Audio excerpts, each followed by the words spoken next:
welcome to this episode of Drinking on the Edge. I'm David Fuhrer, my show producer and RFR station runner, Matt Rosenberg, are joining with us today from deep in the heart of central London at 67 Pall Mall, where he's about to dine on dinner, Nigel Greening of Felton Road. Welcome, Nigel. Hi, how are you doing there? And welcome to London. Well, I think we have similar weather situations here in Upper New York State and or not Upper New York State, Hudson Valley, excuse me. And there in London, I'm reading how London is completely shut down with a couple inches of snow you've had. yeah, 2 inches is all it takes. 2 inches and you're I remember how skittish your fellow Brits are with snow. I laughed, having grown up in Chicago in the U.S., how the Brits are with snow. But we had a few inches here overnight, our first seasonal snowfall. I'm looking out at some lovely snow upon the trees here in Rhinecliff. So Nigel, you are, just so for the casual listener, we are wine professionals, but not everybody listening to this podcast is. But for the casual listener who has you tuning in from London, we're not here to talk to you about London so much as we are about Felton Road, which is all the way across the globe in the lovely southern island of New Zealand in the central Otago district. Again, your winery is Felton Road. Give us a little bit of background about you and Felton Road. It's a long way from the UK. In fact, where I live in the UK to where I live in New Zealand are within 300 miles of being opposite points on Earth. CNN once did a feature on me as the man with the longest commute in the world. But not entirely true, but it was a good story.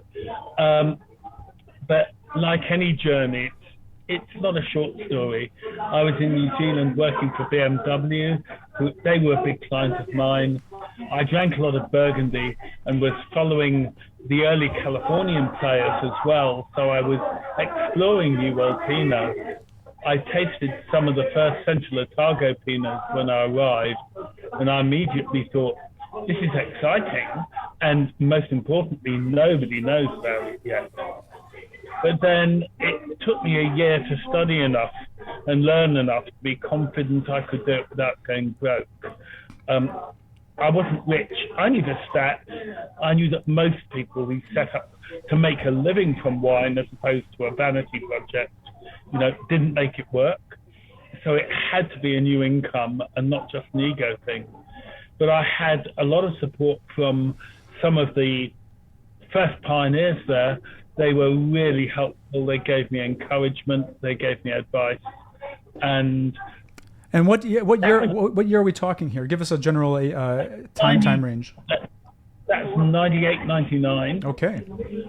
And it gave me my first experience of how, from a maker side, the wine community, that everyone helps and supports each other. In every other industry, people compete. And I always say we conspire. My fellow wine producers around the world and I, we're all friends. We swap wine. We send our children to each other to be trained. It's a very, very worldwide community of like-minded people. It is indeed, and that's what's kept me for over 30 years in our shared love and work with wine. From a technical perspective, please, can I ask you to, if you can position yourself a little closer to the audio source, near your microphone, or whatever it may be? Yeah. We can still see your I face. can do that. Thank you very much, because there's a lot of background noise there. 67 Pall Mall. Yeah, I know. A load of people just arrived. I apologize. Don't worry about it. It's the pre-dinner cocktail hour. I understand. So for those of you wondering, it's now 4 p.m., just after 4 p.m. London time here. Yeah. So, so how is it that, so during time, you became acquainted with Felton Road, and so did you come to purchase an existing winery and vineyard, or did you start from ground zero? Initially, I started from the beginning. And I spent about 6 months looking for a piece of land. When you've got a new wine region and there's almost nobody there, it's like you've got a blank map, and it's like it's the treasure map. You know, somewhere X marks the spot. That's going to be the Rieslings of the new region, but you don't know where it is. And so a lot of research is needed to see that when you're kind of making your commitment and buying vineyard land, you're doing it at what I call the blue end of the monopoly board. Okay, that was my work. that's a good metaphor. Thank you for sharing that with us, Nigel.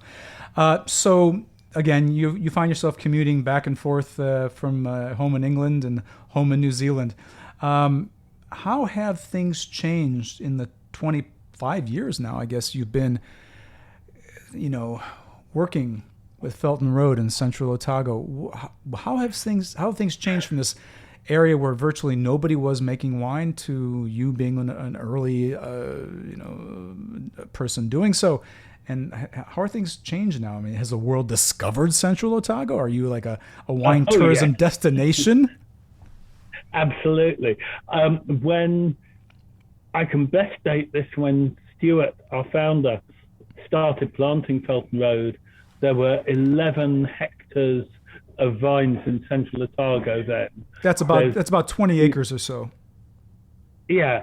So these days there's about 5,000 acres. Oh my! If I do a quick translation into kind of American. From we're metric down there, but yeah, so it's changed a lot. But it's a very, very recent thing.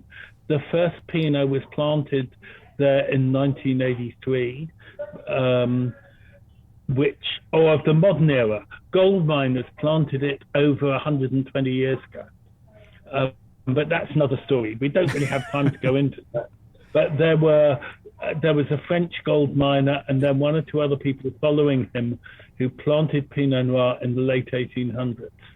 So it was around, it was a thing then.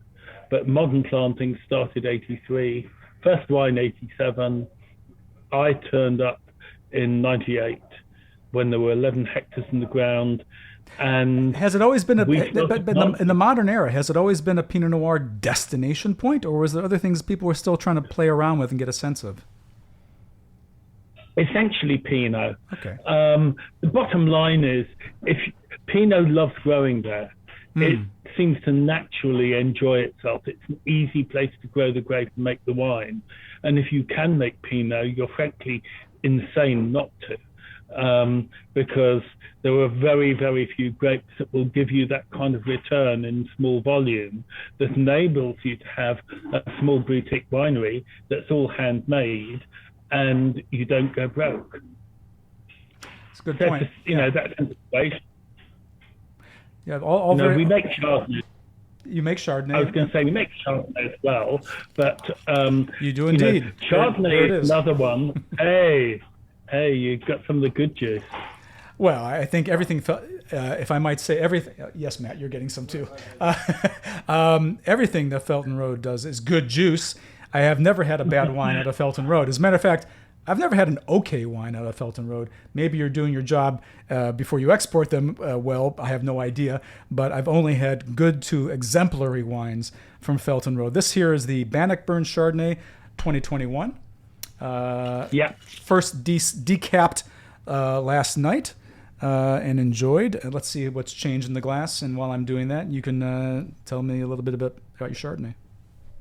Okay, well, Chardonnay was first planted in 92 in the Elms Vineyard.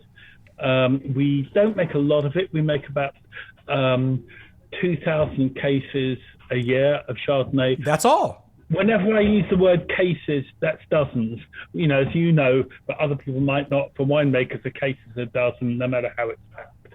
So it's 24. Excuse me. So it's 2,000 cases. That's 2,400 bottles. Yeah, no, that's 24,000 Excuse bottles me. in total. I missed a zero there. See, I failed in maths as a child. So that's still, by comparison to California or much of France or other parts of the world, it's nothing.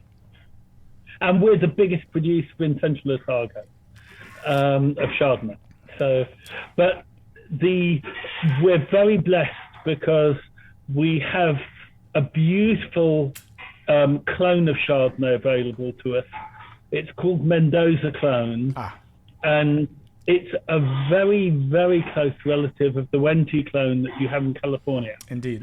And we've actually DNA tracked its entire history. I have tucked in my computer here the customs declarations made in San Francisco Customs when it was sent, the cuttings were sent from Mendoza back to California on their way to go to Davis University, where it was the first ever cutting in their foundation vineyard. But it, like the Wente, it all comes from Meursault in the 1880s. And, you know, Wente Chardonnay has a really particular, you know, I'm talking about the clone, not simply the place, but, you know, it has that really distinctive pink grapefruit zesty kind of appeal to it. And our Mendoza does the same. So we're just very lucky. We've got some of the good vine material that makes some of the best Chardonnay in California, I think. I know I once did a tasting with Lisa Brothy Brown she asked me to bring my favorite 7 New Zealand Chardonnays, and she picked her 7 favorite California. And we were just starting, and she suddenly said to me, I'm looking down these, I think all the New Zealand ones here are Mendoza clone. And I said, yeah, they are. And I looked at her list, I said, all yours are Wente clone. She said, oh yeah, they are. I said, same. Okay, well, thanks for geeking out on the clonal selection situation for our listeners. We have to steer away from Apart from that, it tastes good. They all taste good, and that's important. And they're well made. You and your colleagues there at Felton Road do an amazing job year by year. I've had the pleasure and the intellectual privilege of tasting through varying vintages of varying wines of yours. And not only do you make Pinot Noir and Chardonnay, you also make Riesling, which sells out damn fast because your importer Skurnik Wines was unable to provide me with a sample of that to taste with you here. It's been a long-standing favorite of mine. I remember over 20 years ago, doing a presentation to a group of young German winemakers in Stuttgart, Germany, of Rieslings from elsewhere in the world. It was very well attended. This is back in the days when very little was available, both knowledge and product in Germany of Rieslings outside of its native land. And so I had a wonderful turnout of many winemakers, a few of whom remain friends with me to today. And one of the wines we tasted was Felton Road, and that was one of 3 of the 15 wines that garnered the most attention after the fact. People were talking, where can I get this? Where is this from? But tell me more about this wine, blah, blah, blah, blah, blah. I'm sorry that you and I didn't know each other way back when. Otherwise, I would have referred all these people directly to you. But all I can do is talk about how much I'd enjoyed these wines already in London and in the U.S. But I know by this point your wines are available in Germany and the work's available. The web is bigger now, and they can find you without my assistance. So, still hard to find the Riesling, I'm afraid. It sells out just as fast. Well, with good reason. It's a dry one. Do you make an off-dry one as well? Yeah, we make a Spätlese, a Cabinet, and a dry. We make all 3. I'll have to get you a set of the 3. We'll send you over a set. Twist my arm. That'd be fun. Okay. Twist my arm. I'll arrange that. So, Felton Road has made its reputation, at least in the past, in part due to its series of Pinot Noir blocks of wine. So, and also you have to describe for the listener too, please, what a block is in regards to grape growing. So, what motivated you to do this initially? It wasn't really a plan. Stuart, who planted the original vineyard, the Elms Vineyard, when he got this bit of land, had 5 different kinds of soil on it, and they were all jumbled in patches all over it. And so, being very meticulous, he designed the vineyard to follow the soil types. And so, if you look at a picture of the Elms Vineyard, it's these very strange shaped vineyards, each one of which matches a little bit of soil. And he had a theory that a particular kind of schist gravel that was in 1 or 2 of these would be great for Riesling. So that's where he put the Riesling. And he also believed that windblown loess that was on the site would be fantastic for Pinot. Windblown Lust. If people don't know, it's the soil, LOESS. It's the soil that volcanoes will have spewed out that falls its way down back to Earth, and over time, in millennia past, blew around and found its way. Yeah, it's windblown soil, yeah. And it can come from volcanoes. It can also come from glacial dust. But it's this idea of when you get a soil that's fine enough to be blown by the wind blows it and it falls at the foot of mountains. It's like how dust gathers in the corner of a room. So you get this bench of pure dust. Okay. And that's what we're looking for. And Stuart saw that. And so when he planted, wherever he had one of these little blocks of loess soil, he put Pinot. Whenever he had little blocks of alluvial soil, he put Chardonnay. Whenever he had the schist gravel, he'd put Riesling. And so there were all these little patches. And then when Blair first made the wines, there were only at that point 3 blocks planted. But the one thing he immediately noticed that block 3, the third of those blocks that was planted, just had a very distinct flavour of its own. And so he said, we're keeping that separate. And that was something nobody did in New Zealand at that point. Just a bit, it would have been the same in California at the time, where your best wine was a barrel reserve. The winemakers would select their favourite barrels and make a winemaker's reserve. Yeah, I mean, I think Paul Draper at Ridge had kind of set the pattern for doing this early exactly. on. Yeah, but it was getting back to it was this idea that it's the place that makes the wine good, and so that was really, really important for us. We wanted to express these individual sites, and so whenever we had an exceptional block, we just take the wine from that place and bottle it separately. In the end, there were only 6 of the 13 blocks there that showed that distinction in a way that was clear enough to make it happen. And although we planted our other vineyards in blocks, the vineyards there were the soils were much more even. So we didn't have those real soil changes. Got it. So in the end, with all the other vineyards, we said, no, the block idea doesn't work here. So those 6 blocks are all from the elms, and they're matching those original soil map changes. Okay, well, I know a few wine collectors who've set aside some of your block wines from long ago, and they're looking forward to drinking it. I hope they'll invite me to do so. And I purchased a few bottles for a charity situation earlier this year that are sitting in a friend's cellar in Stuttgart, Germany, for us to enjoy in the future. So, in terms of expressing the vineyard, you've been growing biodynamically and experimenting with that and other forms of environmentally sensitive or responsive viticulture for many years. Can you share just briefly a little bit how you've been doing it, and more importantly, because again this is a consumer-facing presentation, why and how should the consumer care about this up and coming, it has been for a long time, viticultural method? That's a good question, David.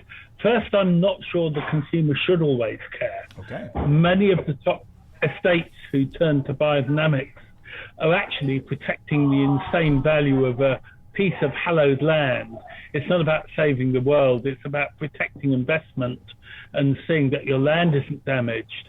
And being biodynamic doesn't make you an eco-hero.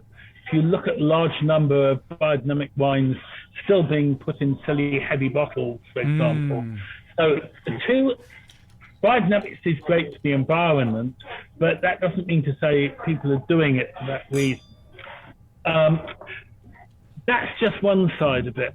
When we were looking at how to grow, organics was something I always was the poison police.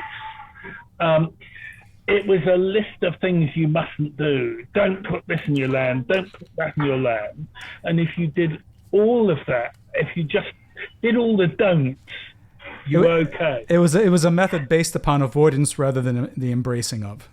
Yeah, I hated that because I come from a background working often in the car industry, they had zero defects. And I thought zero defects was nonsense. The idea that quality control was about zero defects, because if you have zero defects, you can make perfect rubbish. And what you want to do is to focus on the qualities that you put in, not the defects. You need to take the defects out. That's a given. But you've got to look at the plus, not taking away the minus. Got it. And Steiner had a lot of good ideas about that. Steiner being Rudolf Steiner, the man who developed biodynamism. Yeah. He was a German philosopher. He was a complete nutcase, it has to be said. I always describe him as a man who qualifies to the jacket that does up the back. But a lot of great people in the world have had some crazy ideas, and I don't think that disqualifies them from. No, it doesn't disqualify them. Well. And to be fair, a lot of his adherents in the wine world can have that qualifications as well. But Oh yes. No names, please. An hour on that. No names. But an idea is not responsible for the person who thought it up. That's really important. He had some great ideas. He was the first person to really understand that you had to, if you were farming a piece of land, you had to regard it as a complete integrated ecosystem. That was a completely new thought when he had it. He was convinced that the microbes and all the little bugs and things that lived in the soil were more important than anything else, which, again, we know that now. It was completely novel thinking then. So he had a lot of these very, very interesting ideas. And you can study what Steiner has to say and take the things you think are important and dismiss the ones that you think are a little mad, and that's fine. He, as a philosopher, was concerned in the big picture. You know, he was saying everything that is on your land matters. Bacteria at one end, treated to human beings that farm it and live there at the other. You have to give them all equal respect and equal care if you want to do things right. You know, these are profound big thoughts. And they were not the kind of thoughts that were going around in the early 1920s in Germany. No, there are some other more, shall we say, minuscule thought thinking that was taking place at the time. So he was important. So I loved and was prepared to accept the eccentricity for the idea of something that was really devoted to understanding the ecosystem. And he taught me how to become someone as a farmer who could observe the land properly. It's that whole adage that a good farmer is kind of measured by their footsteps in the land. You know, the more footsteps, the more you know. Yeah. And you don't learn much from a tractor. But just walking, observing, thinking, looking, making notes. You know, that's a critical point. Even if one is not applying biodynamic principles, I think any good vine grower around the world would say the more time I spend amongst my vines, the more I know about them, and the more I'm able to interact with them appropriately. Yeah. Nigel, if I can just from a technical thing again, we've lost a lot of light here. Is there a way to make you more visible? Or? Yeah, I hadn't been too worried about it. Yeah, there is. Your words are as brilliant as ever, but your image is a bit more dim. Okay, I can see what I can do here, okay? I've got a plan. Yeah, some overhead light or maybe some... There we go. No, I've got a plan. Slightly better. Let's just work on this. That's better. That's improved. Yeah, all I'm doing is getting a big white sheet of paper on my computer and turning it right to maximum. I've done the same in my life. Okay, thank you for that, Nigel. Okay, zipping back here a little bit. Without going too deep, too scientifically geeky here, I got to ask you this, because it is an important point.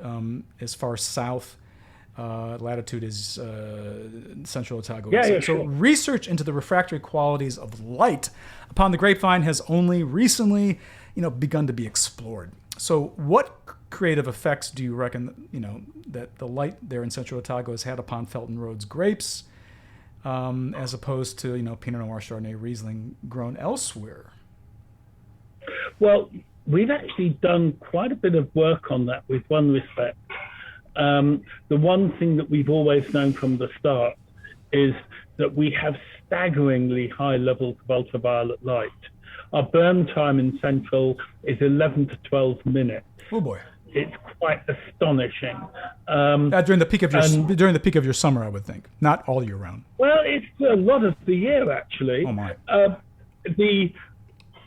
If you compare us to Oregon, because Oregon's 45 north, we're 45 south, you'd have to be at 10,000 feet altitude to get the same level of UV that we have on the ground in our vineyards. And it's because we have some of the clearest air on Earth. There's no dust in the air. The sunlight just comes straight through from above.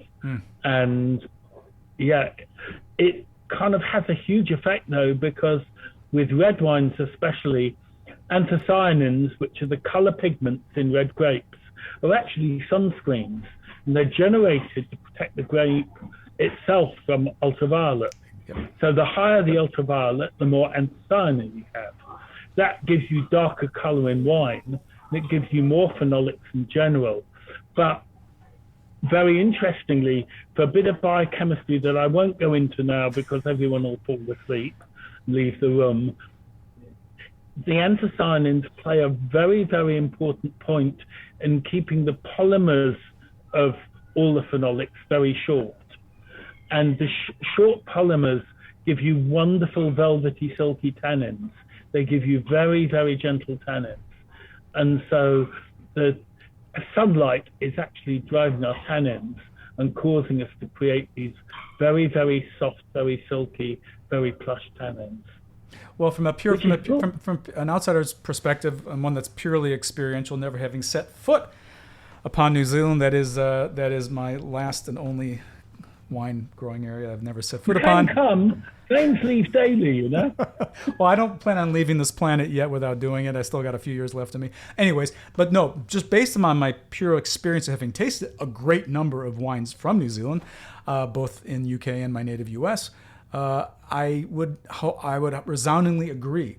There is a uniqueness to New Zealand wines in general, and certainly specifically the Central Otago, that what you said I would have no problem echoing as a wine writer, expositor of information.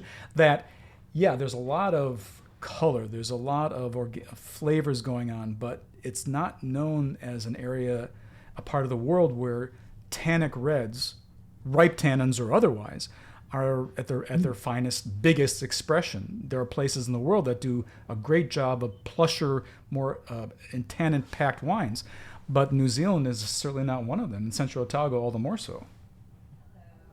Yeah, it's interesting because if you put them through the lab, you'll find there's a lot of tannin there. The tannins are the molecules are short, and it just makes them very velvety and liquid. Yep. And so they give you texture in the wine, but they don't give you dryness and harshness. I agree. And as we've been talking, I found it imperative to be tasting your Bannockburn Pinot Noir. And since there's been a hole in the bottom of my glass, I have to move along to your Mac Muir. Both of these are 2021 vintages. And for those of you you're enjoying the Mac Muir. That's coming up next. I'll pour Mac first. Mac Muir this is my first time trying a Mac Muir bottling, I have to say. But it's the first time there's been one. Excuse me? That's the first one we've made. Well, that would explain why it's the first one I've tasted. Okay. So in that, I just wanted to say that it's worth bringing into focus here, going back to my show notes here. Excuse me, everybody. Yeah, sure. Yeah. Now, I opened these both again last night, had them with some pan-seared lamb chops, and I noticed a difference between the Bannockburn and the McMuir. And these are not necessarily vineyard designates, or maybe they are, you'll tell me otherwise, but there's a definite difference between these same vintage wines. For those of you who can't remember, New Zealand being in the southern latitudes, their summer is our spring, for those of us listening here in the northern hemisphere. So this was harvested 1.5 years ago, not 1 year ago. So this 2021 is the current vintage, and this Macmuir, how is it different from the Bannockburn that I just finished tasting? Well, Macmuir is a single vineyard wine. It comes from okay. Macmuir. Bannockburn is all the barrels that don't go into either single block wines, because those are the blocks, or single vineyard, because we only take about a third of the wine from each of the vineyards to do a single vineyard. Then the rest we just bring together into a single cuvee, which is the village cuvee, which we call Bannockburn, because Bannockburn's our village. It's all a bit Burgundian of us. But Macmuir is a piece of land we've been looking after it for 21 years. It was originally a nut orchard that belonged to a guy that we leased land from, and we used to run sheep on it then and look after it and harvest the nuts. And then we converted it into vineyard land about 12 years ago, and we bought it at that point from Owen, who owns it, and started planting it. And the vines now are 10 years old there, and we've just literally done the first single vineyard. Up till now, that wine's gone into Bannockburn. So Okay. It's been one of the components in Bannockburn. Okay. But it's very distinctive. We thought it was time that we did it. And we haven't made New Felton Road for 15 years. Yeah. No, we've got to do something. Well done. It's a bit more. You enjoy it. For lack of a better term, it's a bit more dramatic than the Bannockburn, which is a lovely, wine that kind of slips across the palate. Macmuir kind of slaps you across the face just a little bit. Hey, pay attention. It's a bit more intensely flavored. It's a bit more vibrant on the palate than the Bannockburn. Congratulations on this first release. Thank you. Thanks for sharing this. Yeah. If you could just please because you travel the world promoting your wines and seeing the world as an enjoyer of life, what is a surprisingly delicious pairing that you've had over the years with one of your wines? Just pick one that you've enjoyed at an American restaurant, if you could, because I think most people listening here are fellow Yanks. If not, okay, go elsewhere. But so name. Actually, no. Can I do an American chef? Yeah, please. So name the dish. Yeah, name the restaurant. Name the chef. Name the wine. Yeah. Okay. Yeah, this is recent. This is Johnny Lake is the chef. Okay. Until about a year and a bit ago, Johnny was the head chef at the Fat Duck, which most people will have heard of. Oh yeah. And along with Isabel, who was his sommelier. Who I know from my time in London. Yeah, Isa's gone a great distance since we first met. Yeah. Yeah, and they left the Fat Duck a little while ago. In fact, they came down to my local pub and did a pop-up one night in Devon, where they told me about plans. But now they have a restaurant in the East End of London called Trivet. Okay. Good name. It's lovely. It got its first Michelin star this year, but it's the antidote to the Fat Duck. In fact, it causes a little bit of problems because you get a lot of people who, knowing Johnny's history, they'll go there expecting they're going to get some fancy kind of Instagram dinner full of smoke and gnat's kneecaps and weirdness. And Johnny now focuses on supremely simple, almost laughably straightforward food into which he's put every ounce he knows just into making one ingredient taste astonishing. And so they don't try and make it look flash, they don't try and make it sound flash, but boy, you taste it. And we were doing a dinner there with them a few weeks ago, and Johnny paired I think it was our Cornish Point 2014, which is one of my favorite wines, with a wild mushroom risotto that he'd done with some exotic vinegar. I think he'd probably made the vinegar himself, but he loves vinegars. And he just got this amount of vinegar on the edge where it was kind of dancing with the risotto and just giving it this lovely edge with mushrooms. It it was sensational. And I love matching Pinot with things that aren't meat. And mushrooms are great. My best ever combination I've seen for Pinot, I had with Jean-Pierre de Smet at Domaine de l'Arlo about 20 years ago, sitting in his little kitchen garden behind the chateau at Domaine de l'Arlo while the World Cup final was on. And you could hear the roar from the villages as all the French people were watching France in the World Cup soccer. And we were drinking great old Burgundy and just had a huge bowl of small baby roast potatoes from the vineyard, grown Premier Cru potatoes from the vineyard. Just great. Eating roast potatoes and drinking Pinot. That's it. You don't need more than that here. Great stories. You know? Yeah. It's what makes it work. It's not haute cuisine, you know. So I love that kind of thing. They're the memories. Great memories. Nigel, you know, you've been with Felton Road about as long as I've been working in the wine world. So you're now 3 decades into Felton Road. Kind of wrap this up for us, please. How do you see the next 30?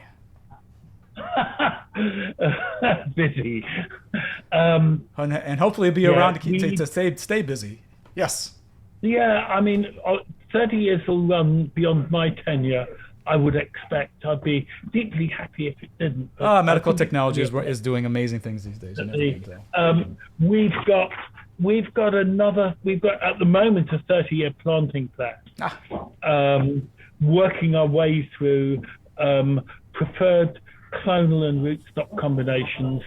We're trying to slowly work our way through the rootstocks that we used when we were young and stupid. We all, as we get older, have to undo the sins of our past. In our case, we used a few rootstocks that weren't a great idea. But you can't pull up 20-year-old vines just willy-nilly and say, I'll put some new stuff in. You have to take your time, and you have to make sure it works. And it takes at least 10 or 15 years to make sure a rootstock's working. So that's a 30-year plan. That'll keep us busy a little bit. We've got a huge task in hand with carbon. We are currently planning to get to a point of true carbon neutrality by 2030. When I say true, I mean none of this carbon offset stuff that people do. I mean actually genuinely being there entirely within our own land. So like so many people, you're looking to be carbon positive in a sense, meaning you're doing more than basic this will needs. Be ISO certified carbon positive, which is much tougher than the regular brand, and do it without buying any external offsets, so without paying anybody else to kind of save some carbon for us. And that's going to be a huge task. We think we can do it, but that's the next 10 years. That's probably our single biggest thing that we're going to do. We've no plans for any more land. We are a zero growth company, and we have been now for 20 years. So we'll never grow beyond the size we are. So not only are you looking to be carbon neutral, you're looking to be capitalist neutral. Yeah, absolutely. I think you can't have environmental credentials and a growth strategy. Can't do it. Sorry. Good on you, man. Thank you for putting that out there. We will make no more wine. I'm sorry if people struggle to get it. That's just the way it is. And we will also, I hasten to add, continue our policy we've had right from the start, that we only increase the wine based on inflation. We will not chase the market. We never have, we never will. Good for you. We just don't feel that's an appropriate thing to do. Well, I have to say, I did check the online here in the U.S. The suggested retail pricing for your Chardonnay is a very fair $25, give or take a buck. And your Pinot Noir is a bit more dear, but not unduly so, certainly reflecting the quality. Lastly, got to wrap this up at some point here, Nigel, but if you could learn from any wine grower who maybe you've never met and perhaps no longer is alive, who would it be and what would you ask them? Okay, well, let's just continue on that last theme. Yeah, I'd love to have met Henri Jaillet. I missed Henri. And he would have, I think, been a very interesting person to have had a chance to get to know. I've been very lucky that I've caught a lot of the kind of tail end of some of those great Burgundy winemakers, which has been wonderful. But I ask him if he's appalled at the price of his wines fetch in the auction today. I think he'd be mortified. I think he'd be embarrassed. I think he was someone who thought wine was a beverage and was not it was not an investment vehicle. It was not currency. And that's something I believe strongly. Wine's a beverage. We drink it, we love it. But if it comes to a point where it has to be a status symbol, then forget it. I'll drink something else. There's a lot of good beers and spirits out there as well for those who care to venture into that. But here we are, wrapping things up with Nigel Greening of Felton Road in New Zealand, who is about to enjoy his meal at 67 Pall Mall in London. Nigel, hey, thanks for your time here at Drinking on the Edge, and I look forward to our meeting. David, it's a pleasure. Again soon. Thank you. Okay, thank you.